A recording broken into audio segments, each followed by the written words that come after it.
Bonsoir à tous, bienvenue dans M. Une large part de cette émission sera consacrée ce soir à l'aide aux sans-abri. Après le scandale du SAMU social, le secteur est en voie de réorganisation. Les questions, les inquiétudes sont nombreuses. La ministre Céline Frémaux est ce soir face à 3 associations pour en débattre. Et puis en fin d'émission, nous dialoguerons avec Halim, l'auteur et le dessinateur d'une bande dessinée, un roman graphique qui s'intitule Petite Maman et il est consacré à un sujet grave, la maltraitance des enfants. Et on commence cette émission donc avec l'avenir du secteur des sans-abri. Vous l'avez vu dans notre journal, l'actualité se bouscule. Nous, c'est de ce qui va se passer l'après SAMU social et l'avenir du secteur. C'est de cela dont on va parler ce soir avec nos invités. 3 représentants d'associations et la ministre chargée de l'aide aux personnes, Céline Frémaux. Ce qui est sûr en tout cas, c'est que le secteur qui vient en aide aux sans-abri est en crise. Il l'a fait savoir ces dernières semaines, tant le personnel des maisons d'accueil que celui du SAMU social ont manifesté leur inquiétude et leur désarroi. Dans la ligne de mire, il y a les conditions de travail et l'avenir incertain. Écoutez plutôt. Voilà, on doit entendre en principe. Avec des équipes diminuées parfois de moitié, certains travailleurs qui commencent leur journée à 16h, qui les finissent à 8h du matin. Bon, ça, c'est très compliqué. Voilà, on est un peu dans une tourmente qui ne nous permet pas de travailler en toute sérénité. Ça nous perturbe. On n'est pas oublié, il y a des initiatives qui sont soutenues, mais proportionnellement par rapport à l'argent que reçoit le SAMU social, on n'est pas beaucoup subsidié. Le SAMU social fait du bon travail pour une partie du travail qu'ils font, mais ne donner que de l'argent à l'accueil d'urgence, à des repas, à des lits pour la nuit, oui c'est important, mais on ne peut pas limiter l'aide à ça. On doit étendre cette aide-là. Et donc soit étendre des missions, mais quand on a tellement de missions comme ils ont, ça devient compliqué. Soit donner ces missions-là à quelqu'un d'autre et donner les financements qui permettent de faire ces missions-là. Voilà, donc il y a une nouvelle structure qui doit voir le jour pour remplacer le SAMU social. C'est le BIS ou le BIS, comme on l'appelle, le Bureau d'aide et d'insertion sociale. Alors ça suscite pas mal de questions au sein du secteur. Christine Van Essen, bonsoir. Vous êtes directrice de la Fédération des maisons d'accueil et en même temps administratrice du SAMU social. Alors, beaucoup d'inquiétudes sur l'avenir du secteur. Vous avez là la ministre en face de vous. Qu'avez-vous envie de lui dire ? Combien ? Et ça, c'est très clair. Hein. Plus sérieusement, je pense que le secteur, effectivement, et depuis de nombreuses années, est demandeur d'une réforme. Je pense qu'on a beaucoup déjà travaillé ensemble par rapport à ça. Évidemment, la crise du SAMU social est venue rajouter une couche à tout ça et à la fois peut-être une opportunité pour rebattre les cartes. C'est des choses et des thèmes qu'on a souvent utilisés. Je dirais que depuis le mois de juin, le mois de juillet, on a des opportunités qui s'ouvrent, des fenêtres qui s'ouvrent. Maintenant, il faut pouvoir concilier des demandes lancinantes et récurrentes de ce secteur qui demande à être renforcé depuis des années, tant sur l'accompagnement social que sur l'hébergement, que sur l'accompagnement en logement, puisque le sans-abrisme prend différentes facettes, peut prendre en tout cas différentes facettes. Et effectivement, la crise du SAMU social rajoute une couche, et donc on aimerait pouvoir bénéficier et profiter quelque part de cette crise pour aller encore un cran plus loin et se dire, voilà, on a devant nous une réforme, on a devant nous un secteur qui va pouvoir changer. Oui, alors Céline Frémaux, bonsoir. Bonsoir. Donc beaucoup d'inquiétudes de la part du secteur. Alors il y avait une question quand on a préparé cet entretien. Vous m'avez dit, on ne nous dit pas quels sont les moyens nouveaux pour le secteur. On a l'impression qu'on va encore beaucoup consacrer de moyens à l'urgence sociale par rapport à la réinsertion sur le plus long terme des sans-abri. Votre réponse par rapport à cela ? Alors, ma réponse d'abord, c'est que depuis 3 ans, et les acteurs le savent bien, j'ai veillé à pouvoir implémenter à Bruxelles toute une série de politiques innovantes. Vous étiez autour de la table, notamment par rapport au Housing First. On a dégagé des moyens, on est passé de 400 000 € à 1 200 000 €. Je pense qu'il y a énormément d'émergence de projets au sein du secteur associatif qui méritent d'être portés. C'est vrai que, comme le dit Mme Van Essen, on a un momentum. On a un momentum, on n'a pas commencé à travailler hier, mais c'est vrai que la crise du SAMU social est venue accélérer ce momentum. Dès 2014, je me suis rendue à l'étranger, notamment à Londres, aux Pays-Bas, pour voir un certain moment comment ces pays, comment des grandes villes pouvaient traiter la problématique du sans-abrisme en dehors de l'urgence. Si je peux préciser le débat, la question c'est est-ce qu'on va consacrer toujours autant de moyens à l'urgence sociale? Alors, on va consacrer les moyens qui sont nécessaires à l'urgence. On a un dispositif hivernal qui va démarrer le 15 novembre, qui va se terminer au printemps. On sait qu'on a toujours voulu pratiquer un accueil inconditionnel à Bruxelles depuis maintenant 3 ans, 1300 lits. Et donc, ces moyens sont là, mais ils vont être effectivement beaucoup plus contrôlés, puisque c'est probablement ce qui a aussi manqué dans les décennies précédentes. Et bien évidemment, qu'ils font un rééquilibrage avec le secteur associatif. Moi, j'ai toujours plaidé pour ça depuis de nombreuses années. On a eu un acteur qui était hégémonique dans le secteur du sans-abrisme, et ça a provoqué plus que des crispations. Et donc, je crois qu'aujourd'hui, on est à un moment de l'histoire de la problématique du sans-abrisme à Bruxelles qui est extrêmement important. Mais ça veut dire qu'il faut le faire ensemble et qu'il faut qu'on construise ensemble la vision qu'on a du de la problématique et des réponses à apporter au sans-abrisme. Une question et une interpellation de Pierre Ekmans. Bonsoir. Vous représentez l'ASB, l'infirmier de rue, sur ce plateau. Alors vous, par rapport à cette nouvelle structure, vous avez donc ce BIS, ce Bureau d'aide et d'insertion sociale. Vous avez peur que ce soit un gros bazar qui remplace un gros bazar? Oui, un encore plus gros bazar qui remplace un gros bazar. J'ai peur surtout que le débat autour de ces structures, le débat autour de toute l'organisation du secteur, cache un petit peu la vraie problématique et les vraies demandes qu'on a pour le moment, qui sont de pouvoir offrir des portes de sortie aux personnes qui sont dans la rue ou qui sont dans des maisons d'hébergement. Et ces portes-là, pour l'instant, il n'y en a pas assez? Il n'y en a pas assez. Il n'y en a pas assez. Il y en a vraiment, ça ne manque pas, ça manque grandement, ça manque énormément. Et je dirais, ça ne concerne pas seulement mon association qui s'occupe de refaire du logement à partir de la rue, mais aussi les maisons d'accueil, etc. Donc c'est tout un secteur qui est engorgé, je dirais, qui cherche des solutions et dont la réorganisation interne est évidemment intéressante, probablement, mais n'oublions pas la solution principale et la demande principale qui est trouvons des logements, remettons les gens en logement, stabilisons-les en logement, parce que ça, à long terme, c'est ça la vraie solution au sans-abrisme. Oui, parce que c'est vrai, hein, les budgets étant ce qu'ils sont, quand on doit faire de l'accueil d'urgence, il y a des missions à côté qu'on ne sait pas faire puisque le budget n'est pas infini. Alors, par rapport à cette préoccupation-là, vous parlez de réorientation, ça veut dire quoi? Et madame disait combien? Alors écoutez, je vais être très claire. En 2017, on a voté un texte, un décret, et l'ensemble des acteurs ici en sont bien informés, puisqu'on a reconnu une demande du secteur qui était quand même historique sur le fait de pouvoir agréer en fait les maisons d'accueil dans leur mission de post-hébergement et de donner donc des moyens en conséquence. Et ça a été fait au niveau de la COCOF. Maintenant, il y a tout un travail qui doit être opéré aussi au niveau de la COCOF. Ouais. Mais quelle réorientation budgétaire, Céline Frémaux? Mais il y a eu, pour chacune des maisons d'accueil à Bruxelles, et on en crée encore aujourd'hui, l'équivalent d'un mi-temps complémentaire qui a été dégagé sur le post-hébergement.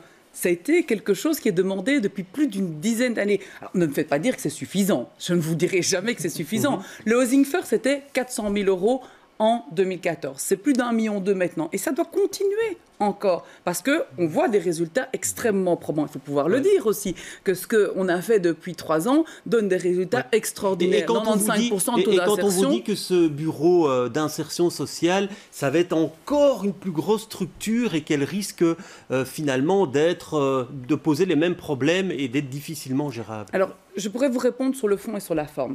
Sur le fond, il y aura des missions qui sont extrêmement définies. Il y a la nécessité d'avoir une reconnaissance des missions d'aide aux sans-abri, notamment du secteur associatif, et ça c'est indispensable d'avoir un texte aujourd'hui qui le permet. La deuxième chose, c'est une amélioration fonctionnelle, politique, en termes de pilotage administratif de l'urgence. Mais ça doit être co-construit avec les acteurs. C'est ce qui a manqué en fait pendant 30 ans. Fonctionnelle, je ne comprends pas très bien ce que ça veut dire. Vous avez les missions de l'urgence qui existaient au niveau du SAMU, qui vont être transférées au niveau de l'ASBL de droit public, pour ne pas qu'il y ait toujours cette rupture qui a systématiquement existé depuis 30 ans, avec un secteur de l'urgence complètement prépondérant. Il faut faire de liens. Et puis à la troisième chose, qui sont les missions d'évaluation et les missions d'études du sans-abrisme, avec l'Astrada. Ouais. Alors, Yaha Hachem Sami, bonsoir. Vous êtes justement directeur de l'Astrada, ce centre d'appui au secteur du sans-abri. Alors, on le voit, hein, avec ce BIS, il y aura toujours une grosse structure d'accueil. Ça, c'est un des points critiques. Hein. Vous dites, vous déconseillez les grosses structures d'accueil, vous préféreriez de plus petites structures d'accueil, même dans l'urgence. Mais ce sont deux choses différentes. Donc, il y a une première, c'est de distinguer effectivement les missions qui sont adressée par le BIS à l'ensemble du secteur. La coordination, comme Madame la Ministre vient de le dire, la coordination, la concertation, les études sur le secteur. Et effectivement, ce que nous préconisons, c'est de scinder ces missions, de les garder dans un centre à part et de mettre sur le côté, dans une autre structure, les missions qui seraient héritées du SAMU social en termes d'urgence, d'opérateurs. Et là, effectivement, il y a un autre débat qui est quel type de service est-ce qu'on veut rendre auprès des sans-abri à Bruxelles? Est-ce qu'on veut le faire dans des grosses structures? Le problème... ce sera le cas, hein, Céline Frémaux, il y aura une très grosse structure. Non, mais confirmé, je veux dire, on va pas. Certains bâtiments existent, celui de la rue Royale, on va pas tout d'un coup disloquer tout ça, ils continueront à être opérationnels dans la nouvelle structure, on imagine. Il y aura encore demain à Bruxelles au moins 1300 places pour l'accueil hivernal, parce que demain vous serez les premiers à me reprocher instamment s'il y a des saturations qui sont opérées. L'urgence est une nécessité, mais ma vision n'a jamais été celle de l'urgence de façon monomaniaque. Je pense que l'ensemble des acteurs ici peuvent en témoigner, puisque dès 2014, j'ai développé toute une série de politiques innovantes qui ont été financées. Oui. Mais ce que nous disent les interlocuteurs ici, c'est qu'on consacre encore trop de moyens à l'accueil d'urgence. C'est ça que vous pensez, M. Reckmans? Je pense que la crainte, c'est surtout, est-ce que le débat va continuer à être sur l'accueil d'urgence et combien de places il faut et combien de places il faut en plus à chaque hiver, ou bien est-ce que le débat va enfin être combien de logements est-ce qu'il nous faut par an et combien est-ce qu'on va en rajouter Et ce débat, il n'existe pas? Ce débat, pour le moment, n'existe pas. Ouais. Il est tout à fait occulté. Il est poussé par quelques associations qui, elles, sont confrontées au problème de suivre des gens dans la rue, de les voir éventuellement décédés dans la rue et de vouloir les remettre en logement. Ouais, Christine Van Essen, vous confirmez ça? Je confirme, mais moi je rajouterais une dimension complémentaire, c'est que le secteur de l'aide aux personnes sans abri est un secteur qui vient après tout, après toute autres mesures qui peuvent être prises en amont, et donc tout ce qui concerne la prévention de la lutte contre le sans-abrisme. Nous, on est le dernier maillon avant plus rien, et on n'est déjà plus rien pour certaines personnes, et donc c'est aussi en amont de notre secteur qu'il faut pouvoir lutter efficacement contre le sans-abrisme. Donc le logement, c'est évidemment une des portes de sortie auxquelles on tient effectivement très fort, mais comment faire en amont pour ne pas perdre son logement? Qu'est-ce qui ferait que des personnes puissent le maintenir, puissent se maintenir dans leur logement avant d'arriver dans notre secteur? Alors Céline Frémaux, vous avez entendu M. Reckmans qui nous dit ce débat sur la réinsertion, il n'est pas assez présent aujourd'hui. Je ne suis pas tout à fait d'accord avec ce qui vient d'être dit, parce que depuis 3 ans, c'est justement toute une série de nouvelles initiatives qui ont été largement soutenues. Certainement pas assez, mais qui connaissait il y a 5 ans à Bruxelles le Housing First? Personne. Qui finançait le Housing First il y a 5 ans à Bruxelles? Personne. Qui faisait en sorte que les acteurs puissent se rencontrer?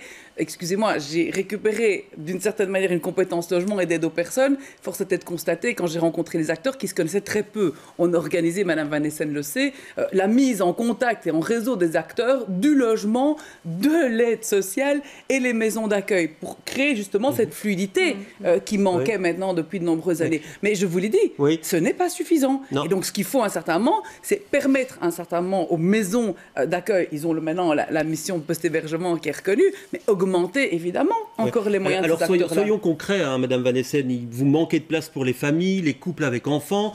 Et ce que vous dites actuellement, c'est que par manque de solutions de réinsertion par le logement, il y a des gens qui restent dans les maisons d'accueil alors qu'ils pourraient sortir. Oui, donc ça c'est un constat qu'on fait quand on étudie les séjours des personnes qui sont hébergées en maison d'accueil, grâce notamment à la Strada, comme ça tout est dans tout, c'est qu'effectivement certaines personnes ont des séjours qui sont plus longs, qui seraient prêtes en fait à sortir, qui seraient tout à fait autonomes, parce que le travail d'accompagnement social qui a été fait a été suffisant, bien mené, etc. Sauf que faute de logement accessible financièrement, correspondant à la taille des familles, etc., eh bien effectivement on coince malgré tout, malheureusement, des personnes dans ce secteur sans abri, alors qu'elles pourraient très bien être en logement. Oui, vous faites la même constatation, M. Reckmans, infirmier de rue, vous faites aussi de la réinsertion par le logement? Oui, et donc pour le moment, notre équipe d'accompagnement qui est financée par Mme Frémaux est bloquée dans son travail et peut en fait moins réinsérer de personnes parce que nous n'avons pas assez de logements. Donc cette année-ci, nos chiffres ne sont pas excellents, mais ce n'est pas parce que l'équipe n'a pas bien travaillé ou n'aurait pas pu plus travailler, mais c'est parce qu'on n'a pas les logements pour remettre les gens. Donc Alors, Céline Frémaux, c'est vrai qu'on répond aux situations d'urgence, on vous interpelle et c'est vrai qu'on crée des places. Et ici, on a l'impression que c'est beaucoup moins évident que les demandes des associations soient rencontrées. Mais je vais vous répéter ce que je vous ai dit à plusieurs reprises. Le post-hébergement vient d'être reconnu, demande historique du secteur. En tant que ministre du Logement, j'ai réservé, et Mme Van Essen prend un cas bien précis. Aujourd'hui, une femme victime de violences conjugales qui se retrouve dans une maison d'accueil, j'ai fait réserver un quota de 3% dans les sociétés de logement public à Bruxelles. Ça n'existait pas jusqu'à présent. Ouais. Ça a permis... Mais quand monsieur dit notre équipe est bloquée parce qu'on ne trouve pas de solution, c'est quand même un constat qui est assez amer. Hein, j'ai fait modifier l'ordonnance aussi sur les agences immobilières sociales pour pouvoir intégrer toute une série de dispositifs qui n'existent pas. Maintenant, si la question est celle du logement de façon structurelle, bien évidemment, c'est pas pour rien à un certain moment que j'ai pris des mesures alternatives, avec notamment des allocations loyers à Bruxelles, parce qu'on sait très bien que l'attente en matière de logement social, elle reste forte à Bruxelles, et qu'il faut de la création de logement social, mais que ça prend énormément de temps, et ça on en est tous conscients, que les plans ci et les plans là, certainement c'est la faillite des plans, et qu'il faut pouvoir avoir du travail sur les logements vides, de travailler avec les agences immobilières sociales qui connaissent un grand succès aujourd'hui à Bruxelles. Donc il n'y a pas une solution clé sur porte, il faut vraiment activer toute une série de leviers. Mais réserver 3% des logements dans les sociétés de droit public, en fait, au niveau de Bruxelles, mais c'est quelque chose qui vient d'être fait. Ouais, mais on a pu le faire parce qu'on a mis le secteur en contact, et c'est quelque chose d'ahurissant, parce qu'avant, ça ne se passait pas. Mais ces solutions-là, vous en pensez quoi, vous, M. Reckmans ? Je pense que c'est dans cette direction-là qu'il faut aller, effectivement. Mais, comme j'ai déjà dit, il faut être beaucoup plus... Au niveau quantitatif, il faut évidemment avancer beaucoup plus vite. Je pense qu'en termes de public vulnérable qui est dans la rue actuellement, il nous faudrait quelque chose comme 150 places par an pour avancer rapidement, pour mettre ces gens-là définitivement ou à long terme à l'abri. Sans compter tous ceux qui attendent un logement social. Voilà. Mais ce qui est important de comprendre, c'est que le sans-abrisme ne se réduit pas à une question de logement, d'une part, et d'autre part, il y a déjà de nombreux acteurs qui travaillent avec le public sans-abri. Il y a aussi la santé mentale, la toxicomanie, le secteur médical. Et Madame Van Essen parlait tout à l'heure de la question de la prévention. Effectivement, il y a toute une série de leviers qui pourraient être davantage encore investis pour permettre de détecter plus avant des situations où des familles pourraient basculer à un moment donné dans le sans-abrisme et pouvoir mettre en place les moyens nécessaires pour éviter, parce que c'est une perte pour tout le monde, les familles se retrouvent à la rue, mais les pouvoirs publics doivent alors payer davantage d'argent pour permettre à ces personnes de réinsérer dans le circuit social. Madame Vanessa. Oui, moi je voudrais juste revenir au début de la législature, quand Madame Frémaux est arrivée et qu'on a effectivement observé les différents portefeuilles que vous aviez. Effectivement, on s'est dit, génial, on a enfin une ministre à Bruxelles, qui a dans ses compétences l'action sociale à la COCOF, l'aide aux personnes à la COCOM et le logement. 3 matières essentielles pour nous. Et effectivement, on voit, et donc me permet de vous envoyer quelques fleurs malgré tout, parce que le travail, il est là. Et donc, je pense que c'est important de le saluer aussi. Mais oui, parce qu'évidemment, il y a toujours un mais. Mais donc, il y a des éléments extrêmement positifs qui font tout doucement leur chemin et dont on verra, j'espère, des résultats positifs et encore plus grands en fin de législature. Mais, et c'est là que je rebondis sur ce que vient de dire Yaya, je pense, et c'est sur la question de la prévention, que Mme Frémaux devrait être davantage soutenue par les autres ministres du gouvernement, dont le ministre de la Santé, dont le ministre de l'Emploi. Il se trouve que c'est le même. Tiens, c'est bizarre. Enfin, voilà, un ensemble de tutelles, un ensemble de matières qui concernent notre public aussi. Alors, juste une question par rapport justement à cet éparpillement des compétences. Alors, il y a aussi Pascal Smet qui est chargé de l'aide aux personnes. Est-ce qu'il y a une vision commune de vous deux par rapport à cela, par rapport à cette réorientation des moyens dans le secteur ? Écoutez, en tout cas, dès le début de la législature, il y a eu dans le chef de Pascal Smet et de moi-même la volonté de voir ce qui pouvait se passer ailleurs. Ça veut dire qu'aucun de nous deux ne se contentait de la situation de départ à Bruxelles.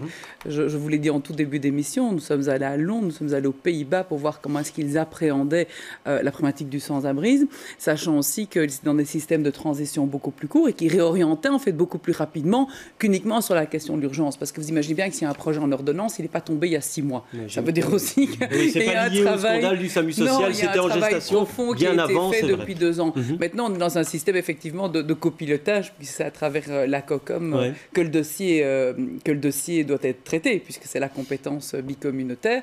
Maintenant, il peut y avoir des sensibilités, effectivement, de l'un et de l'autre. Oui, et parce donc, que je dis ça parce qu'on connaît la position du CDH au sein du gouvernement aujourd'hui, qui n'est pas toujours simple. Alors, pour faire avancer ces dossiers-là, est-ce que vous avez l'impression que c'est la concorde au sein du gouvernement par rapport à cela? Écoutez, en tout cas, jusqu'à présent, je pense qu'on a pu avancer en partageant chacun nos sensibilités. Et probablement que certains vont se battre plus pour des orientations qui leur parlent différemment. Et moi, c'est vrai que j'ai une sensibilité plus particulière sur le secteur associatif, je m'en suis jamais caché. En tout cas, c'est une nécessité parce que là, vous l'avez fait lors d'un comptage, vous l'avez constaté lors d'un comptage, c'est que la problématique des sans-abri, elle ne fait qu'augmenter. Et il y en a de plus en plus que l'on trouve dans la rue ou dans des structures précaires. Et ça ne fait que rendre plus nécessaire encore l'augmentation des moyens. Le nombre augmente. Alors, ce n'est pas une réalité propre à Bruxelles, on l'observe malheureusement dans d'autres villes en Europe. Mais effectivement, les couches les plus pauvres de la population bruxelloise ont de plus en plus de mal à payer leur loyer. Donc, il y en a de plus en plus qui peuvent se retrouver à la rue. Vous y ajoutez des difficultés d'accès aux droits sociaux. Et là, on touche à des aspects de politique fédérale. On est en train de mettre davantage de conditions pour accéder au Minimex. Vous avez la question des migrants qui arrivent sur le territoire bruxellois aussi. Donc, tout ça ensemble fait que la problématique prend beaucoup plus de place. On a doublé les chiffres en 9 ans. Et effectivement, les structures n'arrivent pas à suivre, tout simplement. Le secteur de l'urgence a vu ses places augmenter de manière sensible pendant les 20 dernières années. Mais au-delà de ça, les autres solutions, chaque service essaye de créer des initiatives novatrices pour pouvoir répondre de manière originale et adaptée aux besoins des personnes. Mais il faut aller plus loin, c'est clair. Alors, dernière question, cette ordonnance, vous l'attendez pour quand? Elle sera votée, vous avez une idée de son entrée en application? J'aimerais bien qu'on puisse en 2018 converger vers un vote de cette ordonnance, mais ce que je pense qui est important, c'est de continuer à travailler comme on l'a fait depuis 3 ans, c'est-à-dire arriver à équilibrer les choses. Et chacun des acteurs l'a dit, il y a une nécessité importante de rééquilibrer les choses, d'avoir un clivage beaucoup moins fort qui n'a plus existé jusqu'à présent, parce que ça a été en fait d'une certaine manière un des clous du cercueil du SAMU social, si vous pouvez me permettre. Donc je crois qu'il y a maintenant un travail à faire sur les dernières lectures, voir comment le secteur se sent par rapport au texte, baliser toute une série d'orientations. Je suis une fan de dialogue, vous le savez. Très bien, merci en tout cas d'avoir ouvert ce dialogue ici sur ce plateau.